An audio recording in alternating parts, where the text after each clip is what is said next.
Samantala, nitong nakaraang linggo, napabalita ang pang-hostage ng isang Korean national sa kanya mismong anak sa lungsod ng Quezon.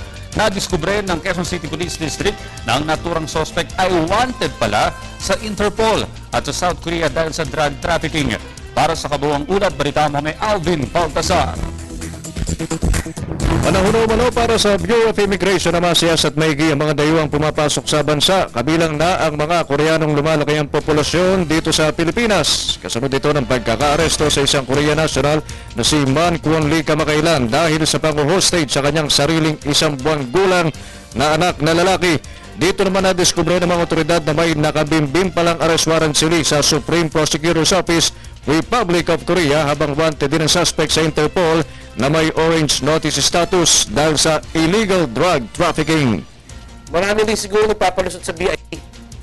So, palagay ko dapat bantayan natin yung doon pa lang sa immigration level bago sila magpapasok rito, alamin na nila yung background.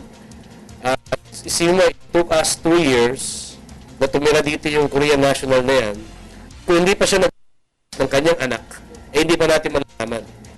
Sinisiyasat naman ngayon ng QCPD ang posibilidad na may illegal drug operation na rin dito sa bansa sili na napagalamang 2 taon nang naririto sa Pilipinas at nagsisilbi umanong freelance financer sa isang hotel casino.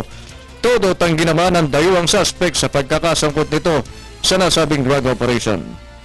Yung verification hanggang saan ang lalim, mga gamit na nandyan, na technical, in due time malalaman natin at na-umpisa na natin malaman kung sino yung mga accomplices na dito.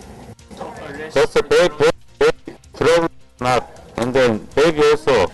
I got protection. Sa ngayon ay nakikipag-ugnay na ang mga otoridad pulis sa Embahada ng Korea upang mula dito ay magawa ng disposisyon sa Koreanong una ng kinasuhan ng child abuse dahil sa pang-hostage nito sa kanyang anak nitong nakaraang Agosto 19. Para sa Telebisyon ng Bayan, Alvin Baltasar.